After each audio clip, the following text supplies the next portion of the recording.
Pisces, hi. Welcome to Mr. Queen PH. At ito ang inyong weekly reading for May 27 to June 2, 2024.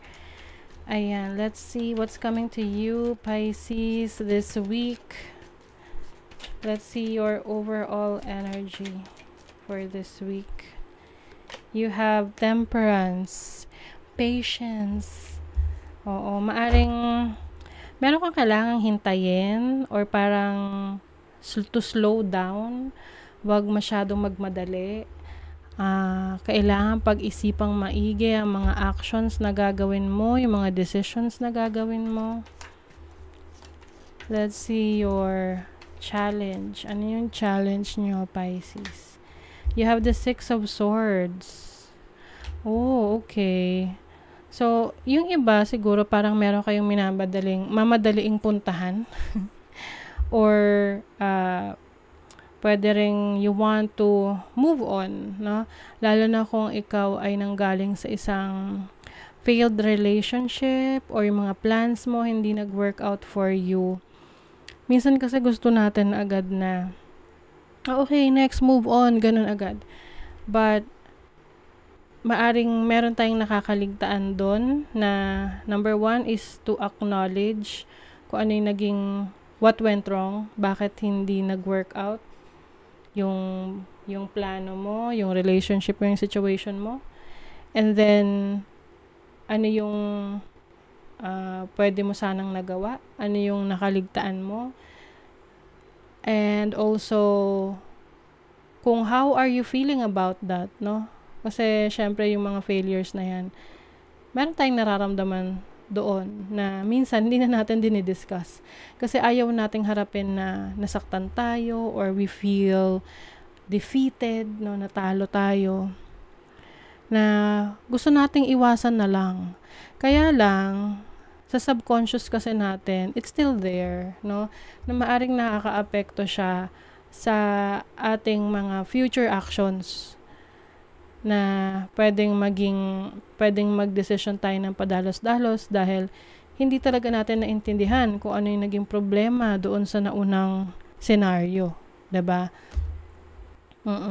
So example, nag-business ka, tapos nag-fail yung business na yon. Tapos inisip mo, hindi siguro ako magaling mag-manage ng negosyo. Okay, next, ano nang susunod kang gagawin? So, pwedeng nag-conclude ka agad na hindi ka magaling mag-manage ng negosyo. Pero hindi mo talaga napag-aralan kung bakit siya nag-fail. Pwede kasing yung location, hindi maayos. Pwedeng yung taong pinagkatiwalaan mo ay hindi talaga mapagkakatiwalaan. Or merong masyado kang naging relax. Alam mo yun, para at least na intindihan mo what went wrong at yung mga alam mo, malalaman mo na hindi nag-workout, ano yung dahilan, is magiging life's lessons mo na yon, learnings mo na yon, that you can use sa susunod mong project. Pero kung yung iba na gusto niya lang umalis agad sa isang sitwasyon kasi ayaw niya nang harapin yung failure na yon, maybe you are missing out on some wisdom na kailangan mong matutunan. Let's see your opportunity. Judgment. Your opportunity is to make changes in your life. Ito rin yung rebirth, pagbabago. Reinvention of yourself. Maaring you have the opportunity to learn what went right and what went wrong. At kung ano yung mga lessons mo doon, and yun yung dadalhin mo moving forward. Letting go of the things na alam mong hindi nag-work out for you. And you will bring whatever works for you in the future. Let's see your blessing. What is the blessing? You have the Knave of Swords. You have the blessing of knowledge. To be more open sa mga bagong kaalaman. Minsan kasi, akala natin, alam na natin ang lahat, no? Pero, ang buhay kasi nag-e-evolve yan. So, yung mga bagay na dating alam natin, nagbabago rin. You also have to update yourself. So, I think yung iba sa inyo, you are upgrading. You are learning new things. What is temperance? The Fool. Ito yung nagpapadalos-dalos. I think, ngayong week na to, meron kang, magte-take ka ng risk, okay? But the moment na, bago ka mag-take ng risk, alam mo muna na well calculated yan. So, ibig sabihin, aware ka sa pros and cons ng risk na iti-take mo. What is the Six of Swords? King of Wands. This is about being more free, pagkakaroon ng kalayaan na magawa yung gusto mo. As your challenge, pwedeng may limitations ka ngayon.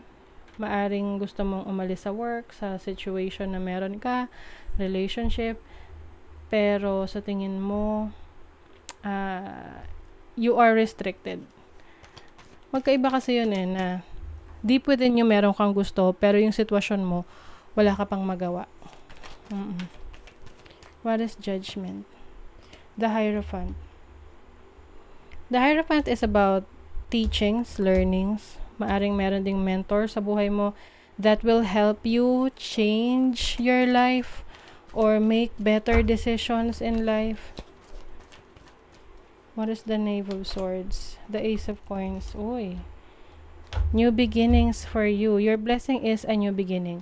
So, the moment na mapag-isipan mo, mapag-aralan mo kung ano yung naging problema sa naging failures mo, whether this is relationship, career, business, at maging open ka doon sa pag-accept na meron kang pagkukulang or meron kang kailangang ayusin, then saka mag-open up yung bagong opportunity for you. Okay? If you are willing to learn, then opportunities are going to come into you. Kailangan dito tiyaga rin, no? Hindi naman pwedeng agad-agad alam mo na. So, kung interesado ka talaga, pagtsatsagaan mong pag-aralan. Past life, o yung iba sa inyo, maaring you are still parang affected by your past. Communication is the key. So, ayun nga, like what I mentioned kanina, kailangan din na mag-let go rin tayo ng past, lalo na kung naapektuhan tayo nito in a negative way. Money, career, finances, you have the Six of Wands. So, there is success in your career, in your finances, merong recognition sa trabaho, sa business, sa work, sa career ninyo. You have the Daughter of Wands. So, merong adventure. Meron kang i-explore na bagong opportunity sa workplace, sa trabaho, sa business mo. Wow, things are changing for the better, for your career, for your money, for your finances. As long as you're open ka sa mga i-explore. Pero kung wala ka kasing gagawin, edi walang mangyayari, diba? So, sa love life naman, you have the Hanged Man, the Magician, and the Ace of Cups. Okay. So, some of you, if merong new person na parating, pwedeng hindi agad-agad kayo papasok sa relationship na yan. Gusto nyo munang malaman kung itong taong ito is ano yung intention sa'yo at ano rin yung mapapala mo sa kanya. Kasi let's be honest, hindi naman pwede tayong pumasok sa relasyon na wala tayong gains, wala tayong benefits, no? Oo. Kasi nga, that's why you are partnering with someone, because there is an exchange of energy. You are giving on something to someone and that person is also giving something to you. 'Di ba? Lust. You have Venus in Aries. Someone, parang meron taong nagnanasa sa inyo ngayon, no? Or vice versa, meron kayong taong pinagnanasahan. Parang pag yung word na yun, parang ang negative niya. So, ibig sabihin niya, pwedeng there is a sexual attraction with someone. Pwedeng attracted sa'yo sexually. That's why you have to be careful sa intentions ng isang tao. Okay? And also, ngayong week na to, you will focus on taking care of yourself, going to a salon, to a spa, no, para magkaroon ka rin ng me time. And syempre, no, kapag inaalagaan mo yung sarili mo, you will also gain confidence na, uy, Diba? I can take care of myself. So, you can present yourself to the world more confident. Oh my God. O, yung iba sa inyo, Pisces, meron talaga kayong kailangang iwasan na sitwasyon na sa tingin nyo ay hindi makakabuti sa inyo. This can be a business opportunity, offer sa investment, or even a relationship. No? For some of you, relationship to na medyo kailangan yung pag-ingatan, iwasan, kasi pwedeng ito ay magbibigay sa inyo ng problema in the future. Okay?